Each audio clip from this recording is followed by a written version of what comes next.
ವಿಶ್ವವಿಖ್ಯಾತ ನಾಡಹಬ್ಬ ದಸರಾಗೆ ದಿನಗಣನೆ ಶುರುವಾಗಿರುವಂತಹ ಸಂದರ್ಭದಲ್ಲಿ ಜಂಬೂ ಸವಾರಿಯ ಆನೆಗಳ ಪಟ್ಟಿಯನ್ನ ಈಗ ಬಿಡುಗಡೆಗೊಳಿಸಲಾಗಿದೆ. ಜಂಬೂ ಸವಾರಿ ಹೊರತಿದ್ದಂಥ ಕ್ಯಾಪ್ಟನ್ ಅಭಿಮನ್ಯುಗೆ ಈ ಬಾರಿ ಕೋಕ್ ನೀಡಲಾಗಿದೆ. ಇದೇ ರೀತಿ ಶಾಕಿಂಗ್ ಇದು. ಈ ಬಾರಿ ಅಂಬಾರಿಯನ್ನ ಕ್ಯಾಪ್ಟನ್ ಅಭಿಮನ್ಯು ಹೊರತಾ ಇಲ್ಲ. ಮೊದಲ ತಂಡದಲ್ಲಿ ಧನಂಜಯ, ಮಹೇಂದ್ರ, ಏಕಲವ್ಯ, ಪ್ರಶಾಂತ್, ಗೋಪಿ, ಶ್ರೀರಾಮ, ಸುಗ್ರೀವ, ಲಕ್ಷ್ಮಿ, ಕಾವೇರಿ. ಎರಡನೇ ತಂಡದಲ್ಲಿ ರೂಪ, ಚೈತ್ರ, ಶ್ರೀಕಂಠ ಎಲ್ಲ ಆನೆಗಳು ಆಗಮಿಸುತ್ತವೆ. ಹೆಚ್ಚುವರಿಯಾಗಿ ಭೀಮ, ಹರ್ಷಗೆ ಜವಾಬ್ದಾರಿಯನ್ನ ನೀಡಲಾಗಿದೆ. ಈ ಎಲ್ಲ ಹೆಸರುಗಳು ಮೈಸೂರಿನ ಜನರಿಗೆ, ಇಡೀ ಕರ್ನಾಟಕದ ಜನರಿಗೆ ಚಿರಪರಿಚಿತ.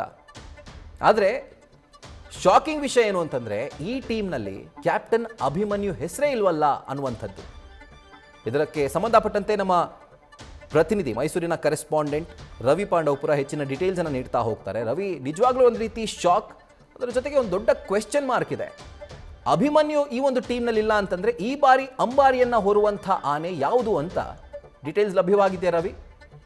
ರಾಹುಲ್, ಖಂಡಿತವಾಗ್ಲೂ ವಿಶ್ವವಿಖ್ಯಾತ ನಾಡಹಬ್ಬ ದಸರಾ ಮಹೋತ್ಸವ 2026ಕ್ಕೆ ದಿನಗಣನೆ ಆರಂಭವಾಗಿದೆ. ಇದೇ ತಿಂಗಳ 26ನೇ ತಾರೀಕು ಹುಣಸೂರು ತಾಲೂಕಿನ ವೀರನ ಹೊಸಳ್ಳಿಯಲ್ಲಿ ಗಜಪಯಣ ಕಾರ್ಯಕ್ರಮ ಕೂಡ ಆರಂಭವಾಗಿದೆ. ಈ ನಡುವೆ ಆನೆಗಳನ್ನ ತಯಾರು ಮಾಡುವಂತ ಕೆಲಸ, ಅಂದ್ರೆ ಆನೆಗಳ ಪಟ್ಟಿಯನ್ನ ಈಗ ತಯಾರು ಮಾಡಲಾಗಿದೆ. ಅದನ್ನ ಅರಣ್ಯ ಸಚಿವರಂತಹ ರಾಮಲಿಂಗ ರೆಡ್ಡಿ ಅವರಿಗೆ ಮೈಸೂರಿನ ACF ಆಗಿರುತ್ತಾ ಅಥವಾ ಹಿರಿಯ ಅರಣ್ಯಾಧಿಕಾರಿ ಆಗಿರುತ್ತಾ ಪ್ರಭು ಅವರು ನೀಡುವಂತ ಕೆಲಸಕ್ಕೆ ಮುಂದಾಗಿದ್ದಾರೆ.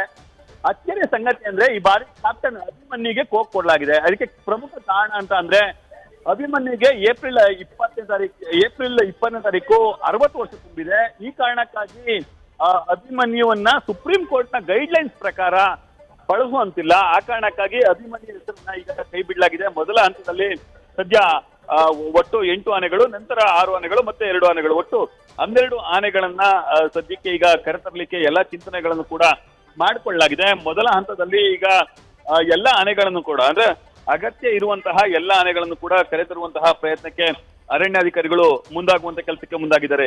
ಅದು ಅಚ್ಚರಿಯ ವಿಚಾರ ಅಂತ ಅಂದ್ರೆ ಈ ಬಾರಿ ಕ್ಯಾಪ್ಟನ್ ಅಭಿಮನ್ಯುವನ್ನ ಕೈ ಬಿಟ್ಟಿರೋದು. ಅಭಿಮನ್ಯುವಿನ ಬದಲಿಗೆ ಯಾರು ಅನ್ನೋ ಪ್ರಶ್ನೆ ಬಂದಾಗ ಪ್ರಶಾಂತ, ಶ್ರೀರಾಮ, ಸುಗ್ರೀವ ಸೇರಿದಂತೆ ಹಲವು ಆನೆಗಳನ್ನ ಈಗಾಗಲೇ ಅರಣ್ಯಾಧಿಕಾರಿಗಳು ಗುರುತು ಮಾಡಿದ್ದಾರೆ. ಎಲ್ಲ ಆನೆಗಳಿಗೂ ಕೂಡ ತಾಲೀಮನ್ನ ಒರೆಸುವಂತ ಕೆಲಸಕ್ಕೆ ಮುಂದಾಗ್ತಾರೆ. ಯಾವ ಆನೆ ತಾಲೀಮಿನಲ್ಲಿ ಯಶಸ್ವಿ ಆಗುತ್ತೆ ಆ ಆನೆಯನ್ನ ಈ ಬಾರಿಯ ಕ್ಯಾಪ್ಟನ್ ಆಗಿ ನೇಮಕ ಮಾಡ್ತಾರೆ. ಆ ಆನೆಯೇ ಜಂಬೂ ಸವಾರಿ, ಅಂದ್ರೆ 750 kg ತೂಕದ ಚಿನ್ನದ ಅಂಬಾರಿಯಲ್ಲಿ ವಿರಾಜಮಾನಳಾಗಿ ಕುಳಿತಂತಹ ನಾಡಾಧಿದೇವತೆ ಚಾಮುಂಡಿ ತಾಯಿಯನ್ನ ಹೊತ್ತು ಸಾಗುವಂತ ಆನೆ ಅಂತ ಹೇಳಿ ಅಂತಿಮವಾಗಿ ನಿರ್ಧಾರ ಮಾಡಲಾಗುತ್ತೆ. Rahul. Right Ravi, thank you ಡೀಟೇಲ್ಸ್ಗೆ.